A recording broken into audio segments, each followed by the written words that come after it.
Peradaban Islam pada masa Rasulullah, terutama yang akan saya bahas di sini adalah 2 poin ya, reaksi atau respons masyarakat Quraisy terhadap dakwah Islam yang kemudian mengarahkan pada upaya pengembangan dakwah di kota Taif dan kota Yathrib. Bismillahirrahmanirrahim. Nah, pada prinsipnya ketika kita berbicara tentang penyebaran agama, ketika kita berbicara tentang peran Rasul yang Allah turunkan ke muka bumi ini, tentu ada hal yang harus diubah, ada hal yang harus dibenarkan apabila ada kesalahan di dalamnya. Oleh karena itu Allah mengutus Nabi dan wabil khusus di sini Rasul kepada umat manusia untuk mengubah 2 hal ini, dari pelurusan akidah dan urusan-urusan akhlak.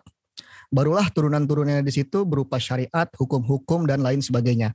Nah, di awal masa dakwah, sebagaimana kita pelajari tadi, periode Mekah dan Madinah adalah awal masa dakwah Islam. Terlebih di Mekah. Tentu hal yang menjadi spotlight ya dalam bab ini adalah bagaimana akidah yang sudah menjadi terbudaya di sana harus diubah. Gitu. Sedangkan akhlak juga tadi sudah disampaikan mengenai kehidupan masyarakat di sana, praktik ribawi, praktik rente, hamba sahaya, budak dan segala macamnya di situ sudah membudaya, sehingga inilah yang harus diubahkan menjadi lebih humanis dan lebih sesuai dengan syariat ajaran agama Islam. Oleh karena itu, untuk menuju perubahan itu, maka dibutuhkanlah dakwah, dan dakwah di sini meliputi rencana, proses dan hasil. Rencana di sini tentu saja Nabi Muhammad SAW itu mendapatkan wahyu dari Allah Subhanahu wa taala, sehingga Allah membimbingnya langsung bagaimana langkah-langkah strategi yang perlu dilakukan untuk tercapainya dakwah. Memayantiku anil hawa in huwa illa wahyu yuha, seperti itu. Lalu setelah tergambarkan perintahnya, bagaimana caranya akan dihadapi proses ini. Nah, proses ini yang penuh dengan segala macam kejadian yang kita lihat mungkin di Sirah Nabawiyah atau di kisah-kisah yang berupa banyak sekali yang ibroh di sini. Kita melihat adanya mudah dalam menerima Islam, ada juga yang sulit menerima Islam dengan segala dinamika yang ada di dalamnya.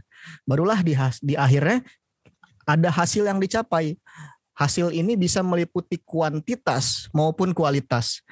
Inilah sebabnya kenapa di 3 masa pertama Islam, zaman Rasulullah, zaman sahabat, zaman tabi'in, itu dikenal dengan masa terbaik, masa emasnya umat Islam ini. Kenapa? Karena di sana secara kuantitas bagus, secara kualitas juga bagus. Dan ini juga yang menjadi kritik di zaman sekarang ketika Islam saat ini sudah 1,8 miliar, agama menjadi agama yang nomor 2 di dunia, sekaligus menjadi agama dengan pertumbuhan terbesar dan tercepat di dunia. Di sisi lain, kualitas kita masih belum mengimbangi hal itu. Itu juga otokritik buat kita semua. Lanjutannya. Oke. Nah, tadi sudah disampaikan ya sama Bu Anissa bahwa dakwah Rasul pada periode Mekah, hal yang menjadi sorotan adalah dakwah secara sembunyi-sembunyi dan dakwah secara terang-terangan. 3 tahun secara sembunyi-sembunyi dan 10 tahun secara terang-terangan. Nah, selama 2 periode dakwah ini pasti banyak sekali kejadian yang banyak, yang tentu akan sangat lama jika kita bahas secara detail satu persatu. Nah, oleh karena itu tibalah di sini pembahasan kita respons kaum kafir Quraisy terhadap dakwah Islam. Itu baru nanti setelah itu adalah hijrah gitu ya. Baik itu ke Habasyah maupun ke kota Yathrib. Kita lanjut dulu. Nah, dinamika yang terjadi semula-mulanya kejadiannya itu setelah adanya perintah dakwah secara terang-terangan. Ketika dakwah secara sembunyi-sembunyi tentu belum banyak orang yang tahu dan segala aktivitas di dalamnya masih underground, sulit untuk dilacak. Makanya kebudayaan di sana ketika zaman dakwah secara sembunyi-sembunyi itu biasa mereka menghabiskan waktunya di malam hari dan pulang sebelum subuh. Dan ketika pulang pun itu terpisah satu persatu, jangan bergelombolan supaya tidak dicurigai oleh masyarakat. Begitupun yang terjadi ketika di zaman itu Rasulullah juga pernah dimata-matai dan suara sahabat di situ pun dimata-matai. Itu sampai akhirnya mulailah terkuak pelan-pelan bagaimana ajaran-ajaran Muhammad SAW ini ramai di bumi Mekah pada masa itu. Nah, di sini dakwah secara terang-terangan, tahapan yang pertama itu pasti mengundang kerabat dekat dari Bani Hashim, keturunan Rasulullah sendiri, untuk ditraktir gitu ya, menghadiri jamuan makan dan mengajak mereka masuk Islam. Pada percobaan awal ini, kebanyakan memang tidak langsung menerimanya, tapi mereka juga tidak langsung membantahnya. Itu hanya ada, kita lihat kisah-kisahnya kayak Abu Lahab, itulah yang mulai memprovokasi kerabatnya sendiri, keluarga sendiri untuk menjauhi ajaran-ajaran yang disampaikan Rasulullah. Gitu. Kendati begitu, yang lain tidak langsung menolaknya atau bahkan berbuat sesuatu yang di luar kewajaran gitu ya. Nah, disinilah ada jasa dari Bani Hashim sebenarnya. Rasulullah ketika dakwah selama 13 tahun di Mekah itu nggak sampai pada level terbunuh gitu, alhamdulillah ya.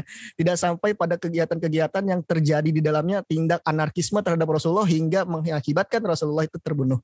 Gitu. Kenapa? Karena di sana punya backup yang kuat, yaitu keluarganya sendiri Bani Hashim, Hashim dan keluarga-keluarga Rasulullah yang lain gitu.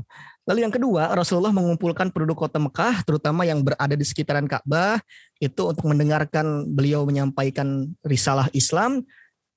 Namun kembali lagi diprovokasi ya oleh pimpinan Quraisy untuk tidak mendengarkan seperti itu.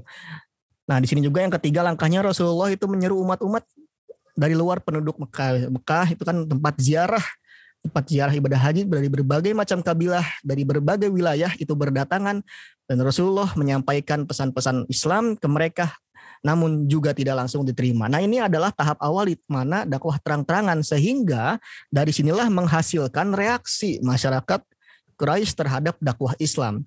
Karena begitu masifnya usaha Rasulullah dalam menyampaikan agama yang mereka anggap ini agama baru, sesuatu yang baru di antara mereka, maka mereka harus punya cara agar berhenti dakwah semacam ini. Oke, kita lihat pertama, sebelum kita tahu kenapa dan bagaimana caranya, kita harus tahu alasan-alasannya gitu. Yang pertama, kenapa kaum Quraisy ini senang banget atau menentanglah dakwah Islam? Alasan yang pertama, di antara mereka tidak bisa membedakan apa itu kenabian dan apa itu kekuasaan. Sehingga banyak di antara mereka yang menganggap jika Rasulullah itu menganggap dirinya sebagai nabi atau rasul, maka ia akan mengambil alih kota Mekah. Tentu ini yang misleading dari mereka ini gitu. Karena mereka juga untuk memperebutkan kekuasaan itu dengan jerih payah, dan dia nggak ingin kekuasaan yang dimilikinya secara bergenerasi-generasi itu berpindah ke mereka, ke orang-orang lain yang bahkan bukan dari golongan mereka. Mereka sangatnya seperti itu. Lalu alasan yang kedua, dakwah Islam ini menyerukan persamaan hak antara kaum bangsawan dengan kaum hamba sahaya. Tentu saja mereka yang memiliki hamba sahaya, memiliki budak yang banyak, merasa keberatan karena mereka membeli budak itu dengan uang mereka sendiri, tapi disamakan haknya. Lalu yang ketiga, para pemimpin Quraisy ini tidak dapat dan tidak ingin menerima ajaran atau konsep tentang hari akhir, hari kematian, hari kebangkitan.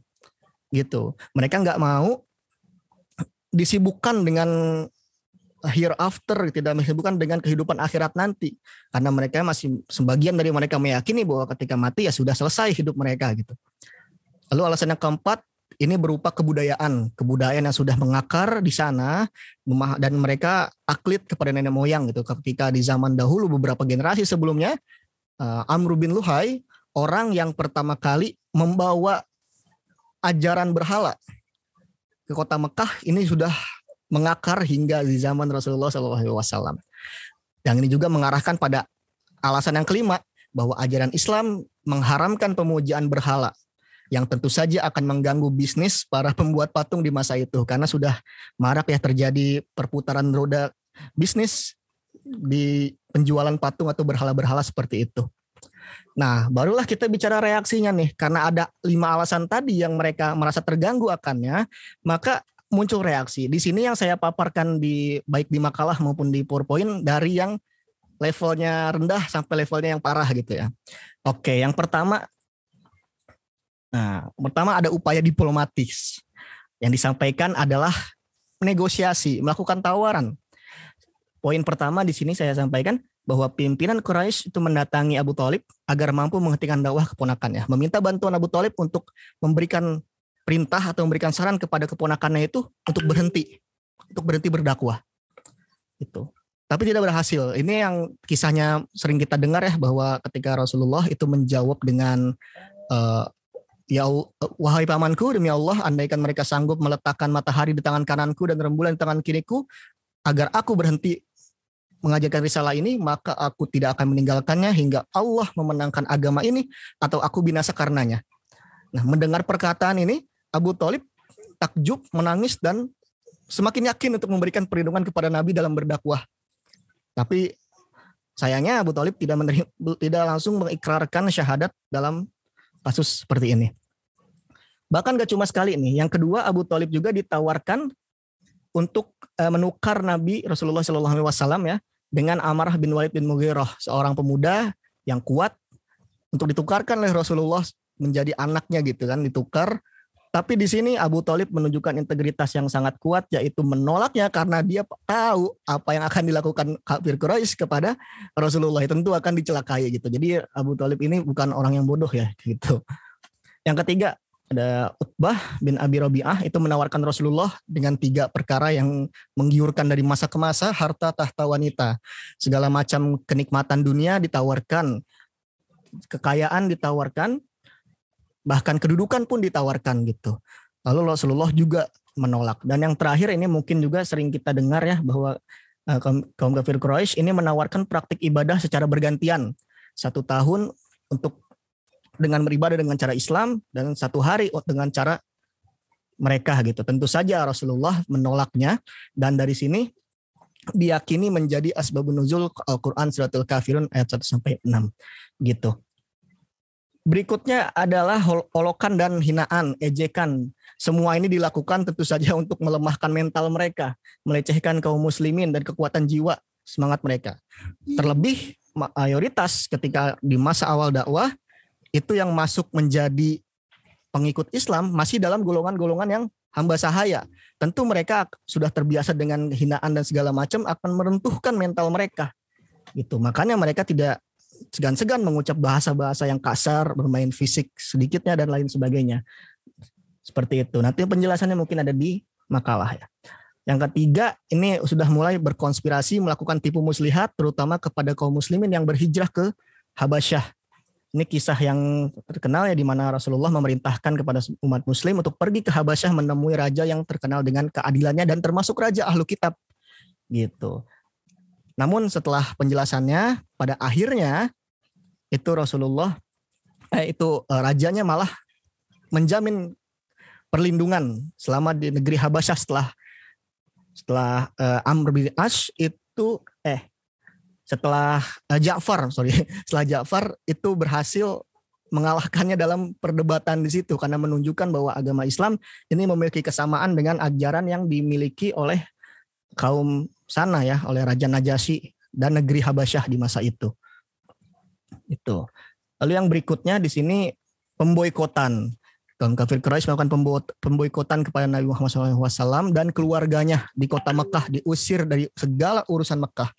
Apapun itu, termasuk pernikahan, perniagaan dan lain sebagainya, sehingga akan sangat memengaruhi kehidupan dari keluarga Bani Hashim, keluarga Nabi Muhammad SAW. Dan ini terjadi selama 3 tahun, jadi sangat mempengaruhi kehidupan dalam 3 tahun.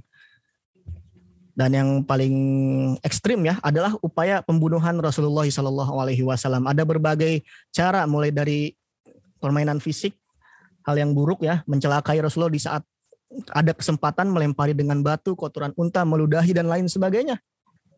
Sampai di sini ada pimpinan Quraisy mengadakan sayembara. Ini yang kisah terkenal dengan Suraqah bin Malik ketika mengejar Rasulullah yang sedang menuju ke wilayah Thur gitu ya, untuk bersembunyi bersama Abu Bakar. Namun di sini Suraqah bin Malik melihat bahwa Rasulullah ini ya sungguh adalah Rasulullah, orang yang memang menerima wahyu gitu, sehingga Allah melindunginya gitu. Dan yang terakhir ini adalah kisah ya, ketika para pemuda dari berbagai kabilah dikumpulkan untuk semuanya ini berkonspirasi untuk membunuh Rasulullah di rumahnya sendiri, di dalam pembaringannya sendiri. Namun akhirnya gagal karena Ali bin Abi Thalib lah yang tidur di rumah Nabi dan di kasurnya gitu. Dari sini sekali lagi Rasulullah SAW selamat. Lalu muncullah ketika berbagai macam hal yang tadi sebenarnya, muncullah perintah hijrah untuk berpindah dari suatu negeri ke negeri yang lainnya. Ada dua alasan utama ya, tentu saja untuk menyelamatkan dari tekanan, ancaman, dan kekerasan kaum Quraisy, dan juga untuk memperoleh kebebasan beribadah dan berdakwah. Nah, ini menghantarkan pada pengembangan dakwah Islam di kota Taif. Apa saja itu ya? Kita perlu pahami dulu kota Taif itu seperti apa. Kota Taif ini ada di dataran tinggi dan termasuk kota yang paling dingin sekarang di Arab Saudi. Itu terkenal dengan produksi pertaniannya. Nah, dulu di masa itu orang yang menempati Taif adalah dari kabilah Bani Thaqif. Gitu. Dan dari segi agama, keyakinan, itu mereka mengagungkan berhala Lata. Gitu. Ada tempat di sana berhala Lata diagung-agungkan gitu. Oke, nah dakwah di Taif ini tidak berjalan dengan lancar. Justru di awal pertama dakwah ke Taif, disinilah Rasulullah menghadapi pedihnya berdakwah ke kota Taif. Karena di tahun yang sama ini terkenal dengan Amul Huzni, tahun duka cita, tahun kesedihan, di mana Rasulullah ditinggal oleh pamannya dan istrinya, Khadijah radhiyallahu anha. Rasulullah menatap selama 10 hari di kota Taif sembari berdakwah. Ia datang kepada rumah 3 putra dari Thaqif ya, untuk berdialog, namun tidak menemukan titik temu. Sampai akhirnya ketika sudah terlalu dibiarkan nih Rasulullah itu di kota Taif, akhirnya dakwah yang disampaikan mendapati penolakan keras, cenderung penganiayaan dan pengusiran. Bahkan menurut kisahnya ketika Rasulullah ini diusir, maka orang-orang di situ, baik dari tuan-tuannya, hamba sahaya, semua diperintahkan untuk melempari Rasulullah SAW dengan batu. Bahkan anak-anak mereka yang masih kecil diberikan batu untuk dilempari ke kaki-kaki Rasulullah supaya tidak bisa berjalan sekaligus melukai Rasulullah. Dan di sana Rasulullah tidak sendirian, melainkan bersama Zaid, yang mana Zaid juga menjadi pelindung Rasulullah ketika ada di sana, sampai ketika keluar berlindung di kebun miliknya Utbah dan Syaibah, 2 putra dari Rabi'ah tadi, itu bercucuran darah. Dan di sini ada kisah menarik ya sebenarnya, dari seorang budak dari negeri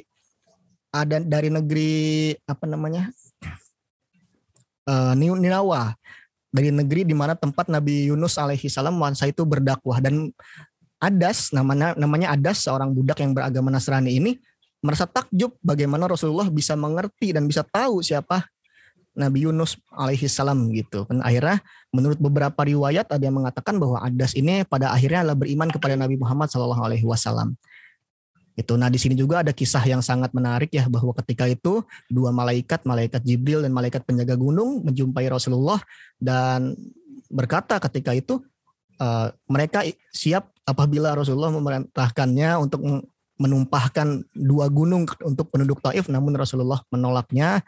Bahkan ia mengharap, berdoa kepada Allah, mudah-mudahan Allah mengeluarkan dari keturunan mereka orang-orang yang menyembah kepada Allah dan tidak menyekuatkannya dengan apapun. Di sini Rasulullah benar-benar terlihat sangat berbesar hati, murah hati, dan bersabar akan risalah yang ia terima. Gitu. Karena bisa dibayangkan ketika datang baik-baik tapi diusir dengan cara yang sangat biadab ya, sangat-sangat meyakinkan. Dan singkat cerita, setelah zaman ini semua, pada akhirnya kota Taif baru menerima Islam setelah Bani Thaqif itu dikalahkan oleh umat Muslim pada saat setelah ekspedisi Tabuk gitu di tahun 630 Masehi gitu.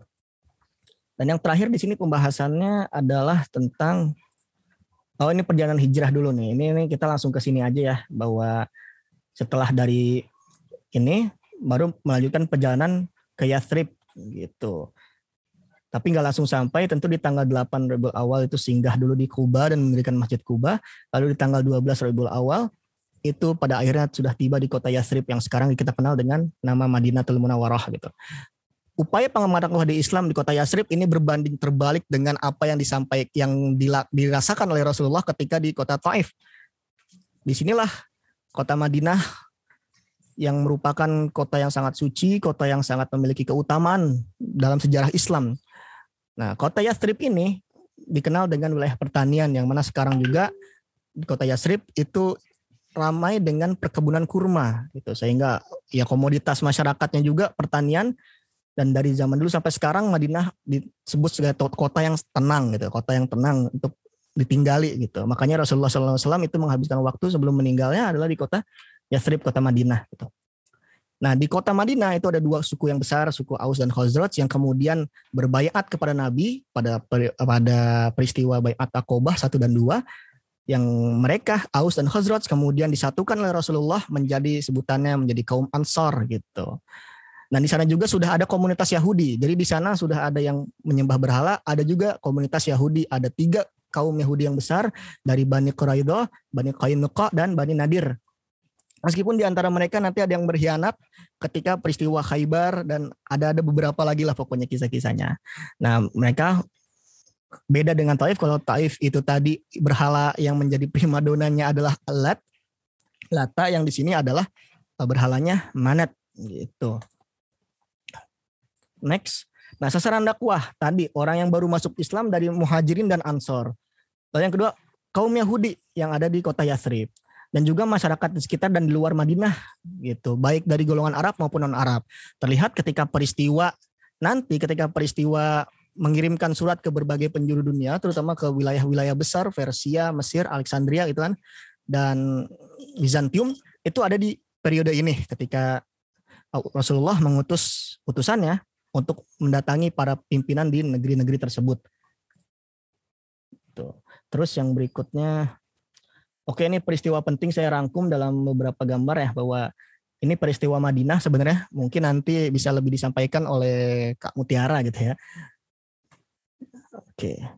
Terus, nah, strategi dakwah Rasulullah di kota Yathrib.